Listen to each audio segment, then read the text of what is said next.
go to activity providers for? Give us some clues. A cafe. Yeah, some safety. Somebody take care of the safety. Yeah. Knowledge. So technical skills or local knowledge, or yeah, okay, excellent. And what we found, without sort of drawing that out for too long, is they fall under these four main kind of headings. There's a whole bunch of stuff about location, equipment and facility. You know, when Kelly goes to Delamere Forest, she goes to Delamere Forest because it's got good parking, floodlit trails, toilets and changing facilities. You know, there's specific reasons why she goes there rather than just parking up on a lay-by at the side of the forest. Yeah, so making choices and making choices for a reason. We might not often know what those, or sort of explicitly know what those reasons are, but there might be subconscious, but there are very important reasons. People will often go for technical skills that they haven't got. You know, if you want to go kayaking or you want to go climbing, then you need somebody to teach you how to learn how to tie the knots or how to use that compass. Yeah, so there might be some technical skills that you're after. And it might be that, again, you know, you want to go sea kayaking, and the only way to do it is to find some people to go sea kayaking with. And it might be all of that stuff. Let's not call it personal development necessarily. That works very well for some audiences. We could swap that title for self-fulfillment as well. You know, all that stuff that you've put in here. You know, freedom, challenge, fun, escape. You know, all that sort of stuff. There's a whole load of things there that you go to a provider for. And what we wanted to do was we wanted to find a way of mapping the motivations of the participants, what they want from the provider and what's delivered, and see if there's a mismatch or not. Okay, so what we did was we turned that into a profiling tool, and we've been really quite specific about how we sort of label this up, but really unspecific about, you know, it's very subjective, it's not objective. There is no scale on this for good reason, and there is no kind of detail in this for good reason, because the beauty of this tool is you can adapt it and use it for your own specific situation, and you must. So it's really important when we get you to play with these tools that you adapt them. The classic sort of scenario here is that it's very easy for people to be very facility focused and to think about the kind of the quality of the features. And you talk to the National Trust, they're the first ones to go, hey, we start with a building. You know, we've got a facility, we've got an estate, we've got a site, and we work out who might want to go there. Yeah, but we start with the facility first. If we ever think about the sort of UKCC coaching qualifications, you know, very kind of sport-specific focus, very technique-led sort of syllabus for progression, and you know, it would encourage folks to prioritise the sporting skills, perhaps. If we think about the community and people, there are all sorts of traps that we fall into. You know, and I can say this with a clear conscience because I've been as guilty of it as anyone. You know, the Plasterburn in Motion has that picture of Jake hucking off a 100-foot waterfall in his kayak as a hook to get people into kayaking.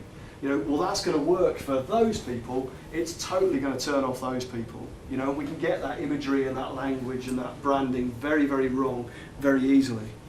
And then, you know, it's very easy to underplay the fact that actually a lot of this outdoor activity is a vehicle by which people achieve all this sort of stuff. Now, there's one more model I want to talk about getting right. This axis is an axis of the importance of participant managed risk. So that's not to say that this is highly risky and this is low risk. It's to say it's highly important that the participant manages the risk. Yeah? Does that make sense to you? And this is an axis of commercialisation.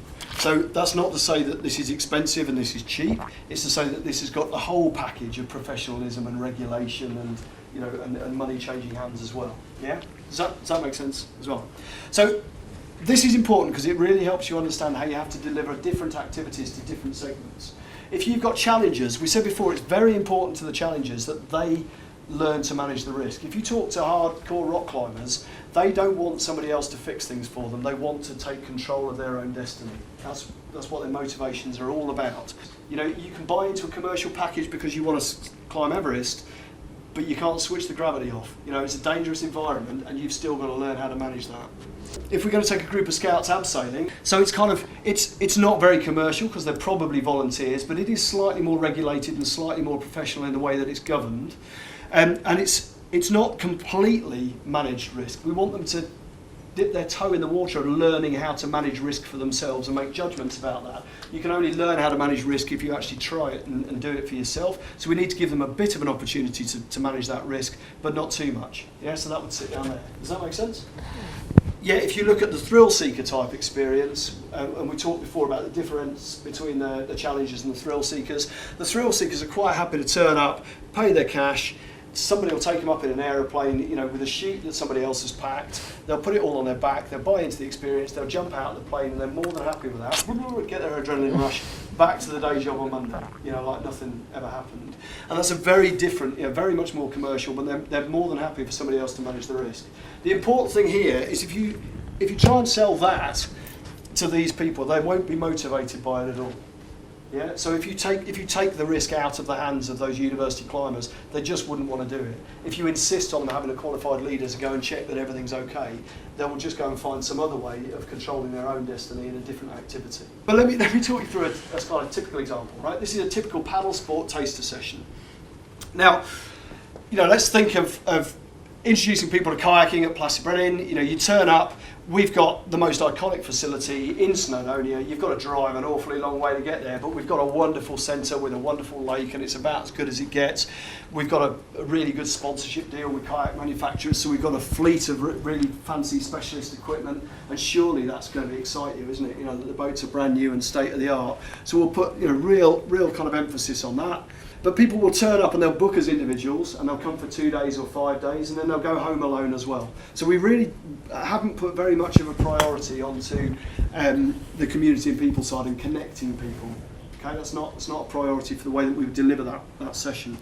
We've got our UK CC workforce, and we've got probably a tribe member challenger type workforce who believe that everybody wants to learn to tie knots, or everybody wants to learn how to do the perfect bow rudder.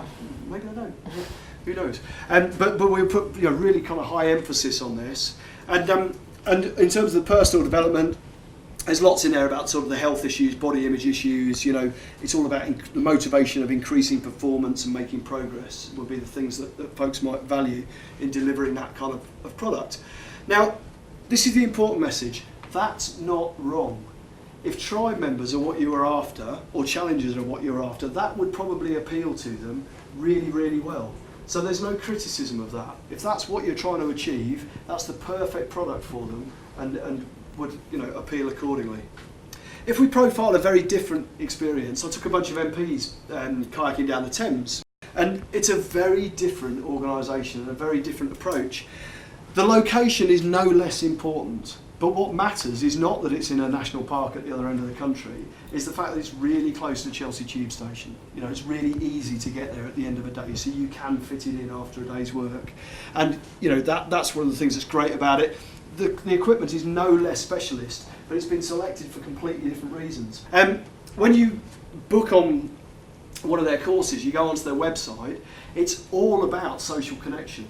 It's all about their Paddy Day, St Patrick's Day paddle, where they all dress up in green with massive green floppy hats, and it's sponsored by Guinness, and you kayak off down the river to a pub where everybody gets tanked up on free Guinness and just hops on the tube at the end of the day and able to go home. Their Bastille Day paddle is all red, white and blue and water cannons and shooting each other, and it's not about kayaking at all. It's about having a really brilliant adventure together with a like-minded group of people, and that's how it's sold. There's no 100-foot waterfall in the pictures. There's a lot of very similar people to you having an awful lot of fun, and that's what appeals. And that's really important. The sport-specific skills are really limited, because you don't need them. None of those MPs learned how to paddle. I can't remember any one of them actually getting better at doing a specific stroke, but that's not why they were there. It didn't matter, it was irrelevant. We'd actually chosen the right kit. Because we'd got the right kit, they didn't have to learn loads of stuff. They didn't have to go through loads of protocol and procedure and formality and sort of formalised learning before they were allowed to enjoy the activity. It was straight into it, straight on, absolutely great. Priority on comfort, priority on making it achievable and successful. And of course, in terms of the personal development, it's not about body image and motivational progress and health, and it's about completing an iconic journey and getting that picture in front of the Houses of Parliament and paddling under Tower Bridge and all those sort of achieving things that were great about getting it away from the office, getting into the great outdoors, having a load of fun, having a challenge, having an adventure. And of course that appeals very well to an adventurer type market. And the reason I want to go through those is because it will help bring to life for you how the different segments want different things from a provider, and how a provider can adjust their offer to suit different groups accordingly once you understand the process.